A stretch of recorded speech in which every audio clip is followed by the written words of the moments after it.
Selamat siang, jumpa lagi dengan Denok Ayu Novel. Bagaimana kabar sobat semua? Sebelum kita mulai cerita ini, ayo silakan subscribe, like, komen, share dan nyalakan loncengnya untuk mendapatkan notifikasi terbaru ketika Mimin upload videonya. Menantu terbaik bab 33, jika tidak ada jalan kembali. Lin Yu melihat nama Suekin di kartu nama dan menelan ludahnya. Ia merasakan hati nurani bersalah karena tertangkap basah menyontek. Hei Jiarong, jangan takut. Kamu berjanji padaku untuk tidur di lantai saat itu. Aku berjanji padamu. Tentu saja, aku akan menghitung. Suara dingin Jiang Yan, Lin Yukong, tidak menyusut secara sadar. Gudong. Lin Yu menelan lagi, seolah-olah dia bisa merasakan rasa asam di udara. Apakah dia menyukai dirinya sendiri? Mustahil, meskipun dia tidak terlalu membenci dirinya sendiri akhir-akhir ini, bukan berarti dia menyukai dirinya sendiri. Tapi suka atau tidak, mereka adalah suami istri. Jika dia membawakannya topi hijau, dia pasti tidak akan bahagia. Apa yang kau janjikan padaku? Lin Yu tidak bisa menahan rasa ingin tahunya. Ketika Lin Yu datang dan menanyakan hal ini, Jiang Yan tampaknya menjadi lebih marah, dan berkata dengan dingin, "Saya berkata, berapa banyak wanita dan berapa banyak wanita yang Anda cintai di luar, saya tidak akan pernah bertanya, selama Anda tidak membiarkan ayah saya ibu tahu itu." Oh, Lin Yu mengangguk pelan sebagai jawaban. "Jika kamu pikir itu tidak cukup, jika kamu ingin bercerai, aku bisa berjanji juga." Jiang Yan melanjutkan, merasa sedikit bingung entah kenapa. Sebelumnya, dia satu-satunya yang tidak menyukai sampah ini, tapi sekarang dia berani tidak menyukai dirinya sendiri. Melihat Lin Yu tidak berbicara, Jiang Yan menoleh dan meliriknya, hanya untuk melihat Lin Yu Zeng melihat ke depan dengan terkejut, mengangkat tangannya untuk memberi isyarat agar dia mengemudi lebih lambat. Jiang Yan tertegun dan mengikuti tatapannya. Ia melihat bahwa jalan di depan sudah penuh dengan mobil. Banyak mobil berbalik dan berjalan kembali. Di kejauhan, ada bangunan tempat tinggal dengan lebih dari 20 lantai. 2 lantai itu mengepul dengan asap, dan apinya meroket. Semangat! Ekspresi Jiang Yan terkejut, dan kemudian setelah berpikir sejenak, dia menghentikan mobil di depan toko terdekat. "Kamu kembali dulu. Aku harus menyelamatkan orang." Setelah meninggalkan kalimat, Jiang Yan dengan cepat berlari ke depan api. Lin Yu melihat sosoknya dan tidak bisa menahan senyum lembut. Pada saat ini, sosok punggungnya membentuk kontras tajam dengan kerumunan yang bergegas ke sini. "Jika Anda tidak dapat ragu, bagaimana saya bisa mundur? Jika tidak, bagaimana saya bisa berharga untuk Anda?" Lin Yu tertawa kecil, lalu segera mengikuti. Bangunan tempat tinggal yang terbakar terletak di persimpangan pusat kota, merupakan bangunan komersial dan tempat tinggal awal. Selain sebagian besar penduduk, ada beberapa perusahaan dan bisnis. Kebakaran terjadi di lantai 18 dan 19. Penyebab kebakaran tersebut dikatakan sebagai seorang anak keras kepala dalam keluarga tertentu yang secara tidak sengaja menyulut gas alam di dapur, menyebabkan beberapa bahan mudah terbakar yang disimpan di sebuah perusahaan sebelah meledak, dan kemudian reaksi berantai terpicu. Lantai 18 dan 19 dari seluruh bangunan telah dilalap api seluruhnya. Sebagian besar massa sudah lolos, beberapa orang yang mengalami luka ringan juga berhasil lolos, dan sisanya tidak bisa melarikan diri sama sekali. Saat ledakan terjadi, benda berat yang jatuh dari lantai atas meluluh lantakkan dan melukai banyak kendaraan dan pejalan kaki yang lewat di bawah, sementara lalu lintas di separuh jalan ini lumpuh total.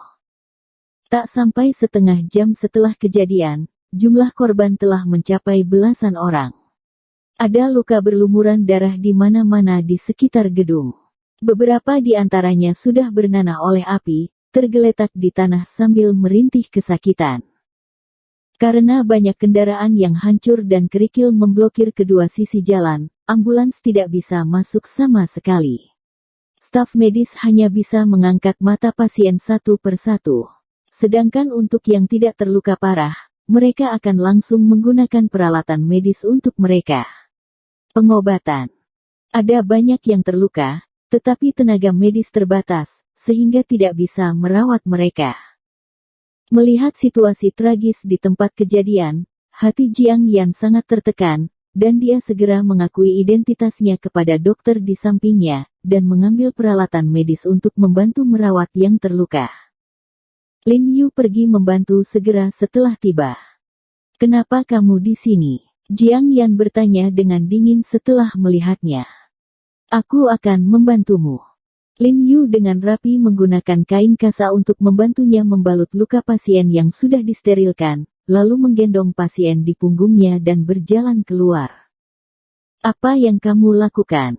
Jiang Yan mengerutkan kening dan bertanya. "Kaki pasien ini harus dioperasi tepat waktu, jika tidak maka harus diamputasi." Lin Yu berkata sambil berlari.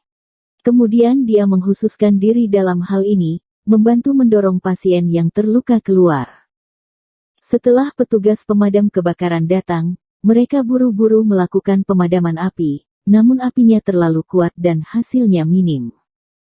Petugas pemadam kebakaran juga masuk ke dalam gedung dengan rapi untuk menyelamatkan orang-orang yang terjebak. Setelah sekitar setengah jam, petugas pemadam kebakaran sudah mundur. "Laporkan kepada wali kota bahwa misi telah berhasil diselesaikan, dan semua sandera yang diselamatkan telah diselamatkan." Kapten pemadam kebakaran memberi hormat kepada orang yang mirip pemimpin, tetapi hatinya meneteskan darah. Yang diselamatkan telah diselamatkan, tetapi tidak dapat diselamatkan. Mereka yang keluar hanya bisa tinggal di dalam selamanya. Lantai di atas fire floor sama sekali tidak bisa dijangkau, dan elevator juga tidak bisa menjangkaunya. Untung saya tanyakan tentang hal itu. Sebagian besar lantai di atas merupakan rumah kosong dengan sedikit orang. Tiba-tiba Lin Yu mendengar tangisan seorang anak kecil. Dia mengerutkan kening dan melihat sekeliling. Kemudian dia tiba-tiba mengangkat kepalanya dan menemukan bahwa suara itu sepertinya berasal dari lantai yang terbakar, yang seharusnya berada di lantai 20.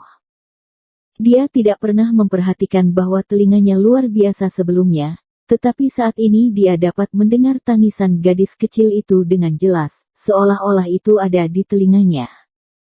Dia merasa seperti seorang gadis kecil, bukankah gadis kecil itu sekarat? Karena dia sendiri adalah hantu pengembara yang membangkitkan jiwanya, sangat mungkin untuk mendengar teriakan orang yang sekarat. Meskipun dia bisa mendengar suaranya, kembang api itu terlalu besar dan dia tidak melihat gadis kecil itu. "Anak saya." Tiba-tiba tangisan sedih datang, dan seorang wanita berbaju merah muda berusia 30-an berlari dengan putus asa, seolah-olah ingin bergegas ke dalam gedung. Dua petugas pemadam kebakaran dan tentara bergegas untuk menghentikannya. "Lepaskan aku, anakku masih di atasnya, dan aku ingin menyelamatkan anakku." Perempuan berbaju bedak itu berteriak keras. Dia tidak akan pernah membayangkan bahwa kecelakaan sebesar itu terjadi pada saat membeli sayuran. "Kakak, api di lantai atas terlalu besar, kamu tidak boleh bangun." Petugas pemadam kebakaran dan tentara membujuknya dengan ekspresi sedih. "Aku tidak perlu mengkhawatirkanmu, aku bisa naik sendiri, dan aku bisa menyelamatkan anakku." Fen Yi seperti menjadi gila, menarik petugas pemadam kebakaran dan tentara sekitarnya dengan keras. Ada air mata di sudut mata dua petugas pemadam kebakaran dan tentara. Cinta ibu selalu besar, tetapi manusia sangat rentan saat menghadapi bencana. Jika mereka melepaskannya, mereka akan mengirimnya ke kematian. "Ada apa?" Kepala pemadam kebakaran yang baru saja berlari untuk melapor menyadari situasi di sini dan bergegas. "Laporkan ke kapten, anak kakak perempuan ini masih di atas." "Lantai apa?" "Lantai 20. Sambil menangis, wanita berpakaian bedak menunjuk ke atas, rumah tangga 2001. "Saudari, itu di atas lantai kebakaran, kita." Wajah kepala pemadam kebakaran itu gelap, dan sisa kalimatnya tidak berdaya dan tidak bisa diucapkan. Tangga yang ada di tim mereka hanya bisa mencapai lantai 18, dan tangga tingkat atas yang bisa disesuaikan ada di jalan saat ini, tetapi kemacetan lalu lintas pada titik ini serius dan tidak mungkin untuk dilalui. Tolong, petugas pemadam kebakaran, tolong selamatkan putriku.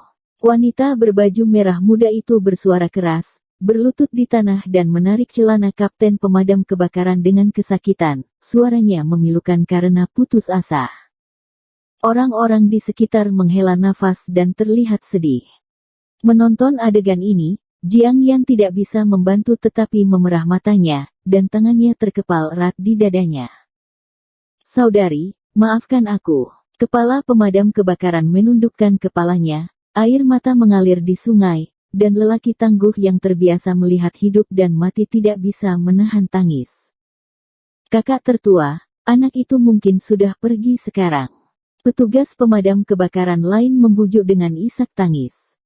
Lantai 20 tepat di atas lantai 19 di mana api adalah yang terbesar, dan itu setara dengan periuk besi yang dipanaskan anak itu kemungkinan besar telah meninggal. Lihat, anak itu ada di balkon. Tiba-tiba seseorang di kerumunan memanggil, dan semua orang segera melihat ke atas. Saya melihat sosok kecil di balkon memanjat dengan keras di jendela dari lantai ke langit-langit, menangis keras, dan menamparkan kaca dengan tangannya. Putri. Wanita berbaju merah muda segera berdiri, menatap sosok kurus di lantai atas, dan berteriak, Putri. Jangan takut, ibu akan datang untuk menyelamatkanmu.